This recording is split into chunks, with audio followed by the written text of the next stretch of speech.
escrita há quase 200 anos atrás, tá? É interessante que os naturalistas já estavam pensando não só em descobrir coisas novas, mas no futuro dessas coisas que eles estavam descobrindo. Então, a ética da conservação, ela não surgiu da noite para o dia.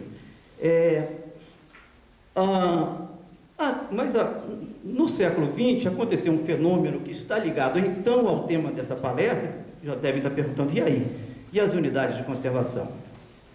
Surge, né, o que eu chamaria aqui, diria que a escola americana do manejo de vida silvestre e conservação da biodiversidade. Na verdade, existe um parque nacional de Yellowstone, que é o primeiro parque nacional criado no mundo, nesses moldes de área protegida, né, é o símbolo da primeira unidade de conservação, no noroeste dos Estados Unidos. Yellowstone foi criado em 1872, mas a principal justificativa era a preservação da paisagem. Vejam como o conceito foi mudando com o tempo. Era a paisagem, um lugar, pelo que todos dizem, pelas fotos que eu já vi, lindo. Algumas pessoas aqui devem conhecer, talvez. Logo depois, foi evoluindo nos Estados Unidos o conceito de conservação e manejo de fauna e flora, ou seja, a utilização racional dos recursos naturais, uma consciência de que os recursos se esgotam, se acabam se nós não soubermos usar. Mas essa é uma visão ética utilitarista. Nós precisamos conservar porque nós precisamos deles para comer, para fazer piso, etc. Pois bem, mais adiante, então, existe um cara chamado Aldo Leopold, nos Estados Unidos, que é considerado talvez o que fundou as bases do pensamento da ética ecológica, que ele escreve num livro dele na década de 1940. Nós abusamos da terra porque achamos que ela nos pertence. Quando conseguirmos ver a terra como uma comunidade a qual pertencemos, então começaremos a usá-la com amor e respeito. Não há outra forma para a terra sobreviver ao impacto do homem mecanizado, nem para colhermos dela esteticamente tudo que é capaz de produzir, de contribuir para a cultura cientificamente. O conceito básico da ecologia é o fato de a terra ser uma comunidade, mas ela também deve ser amada e respeitada. E isso é uma extensão da ética. Aqui, explicitamente, coloca-se uma nova ética. Não é a ética dos recursos naturais, não é a ética utilitarista. É o que os biólogos da conservação chamam de valor intrínseco das coisas, da natureza. Ou seja, é a ética em que diz: o muriqui existe e ele tem o direito à existência, independente da sua utilidade para a espécie humana.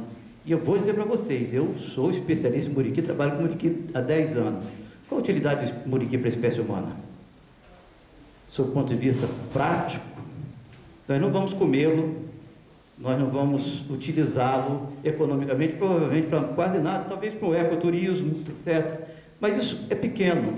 Mas o que é importante aí é a ética de que nós reconhecemos a importância da existência dele, porque ele existe, e simplesmente. Tempo esgotado. Pois bem, eu gostaria de falar mais uma coisa aqui, é que este pensamento deu origem, então, já na década de 80, aos fundamentos da ciência chamada biologia da conservação, e que tem sido a ciência que mais tem dado base para a discussão da criação de unidades de conservação, ou seja, áreas protegidas. Agora, não é unânime dentre os cientistas, os pensadores, os filósofos, essa ideia de unidade de conservação como é o Parque Nacional do Caparaó. Você me desculpe, tá, avançar um pouquinho no tempo, mas eu tenho que ler o que escreveu o Antônio Carlos Diegues, que é um sociólogo brasileiro bastante conhecido, da Unicamp, e que fortemente tem influenciado o pensamento socioambiental nas últimas décadas, e o que ele escreveu na década de 90. Ele coloca o seguinte, a crítica que ele faz a essa ideia da criação das unidades de conservação, sintetizando: a corrente preservacionista que serviu de ideologia para o movimento conservacionista americano vê nos parques nacionais a única forma de salvar pedaços da natureza, de grande beleza, dos efeitos deletérios do desenvolvimento urbano industrial. baseia-se, sem dúvida, nas consequências do avanço do capitalismo sobre o oeste selvagem, nos efeitos da mineração sobre rios e lagos americanos. Dentro dessa perspectiva, qualquer intervenção humana na natureza é intrinsecamente negativa. Por outro lado, desconsidera o fato que os índios americanos tinham podido viver em harmonia com a natureza por milhares de anos. Esse modelo de convivência parece não ser mais possível para aqueles ideólogos da conservação.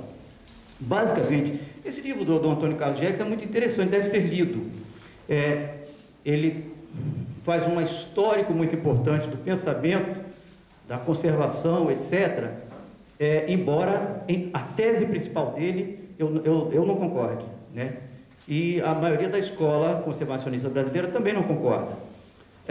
Por quê? Vamos voltar todos para a floresta e viver como os índios viviam? Quer dizer, existe um movimento que é inevitável, que é o processo de urbanização, e, na verdade, há uma certa demagogia, na minha opinião, embutida por trás dessas ideias, e parte dessa demagogia é não admitir, por exemplo, que nós incorporamos na nossa legislação a questão das comunidades humanas em unidades de conservação. Existem unidades de conservação que são consideradas de desenvolvimento sustentável, né? Que prevê a presença humana, e também existem as reservas indígenas que já existiam muito antes do senhor Antônio Carlos Jacques escrever o livro dele, tá? Nós já tínhamos incorporado essa questão.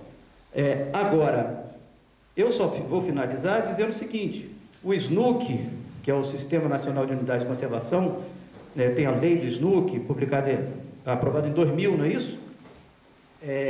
Já cria as unidades de conservação de uso indireto, né? Ou não chama mais de uso indireto, mas de proteção integral, ou uso indireto, onde haverá conservação dos atributos naturais, efetuando-se a preservação dos ecossistemas em estado natural com o mínimo de alteração, sendo admitido apenas o uso indireto dos seus recursos naturais, ou seja, o turismo não pode explorar Jussara lá dentro, etc., né?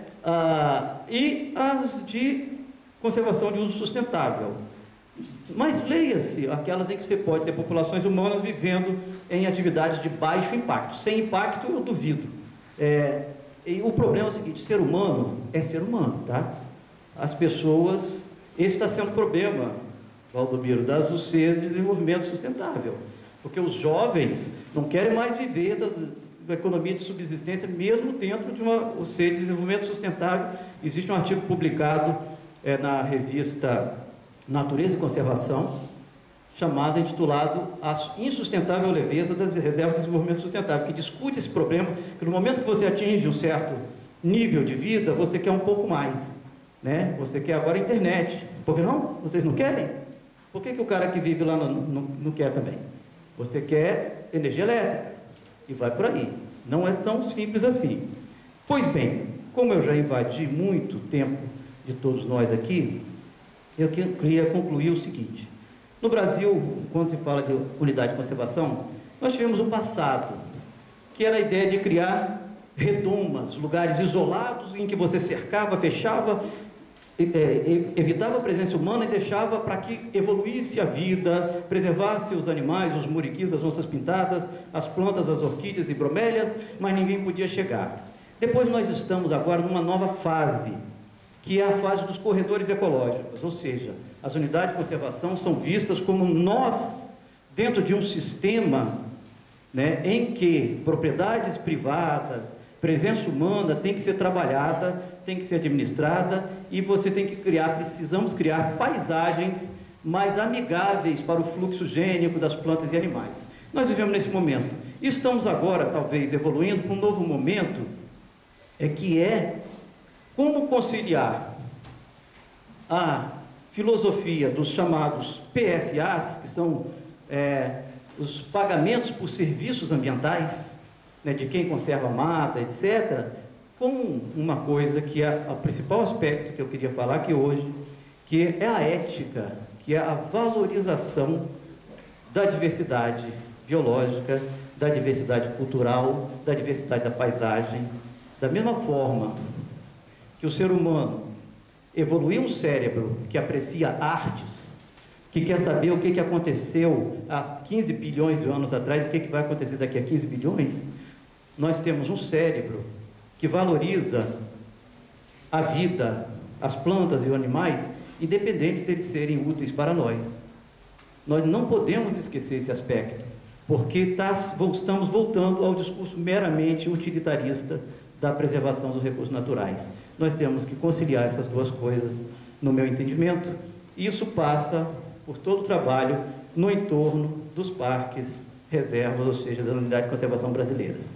Muito obrigado e desculpa aí o tempo.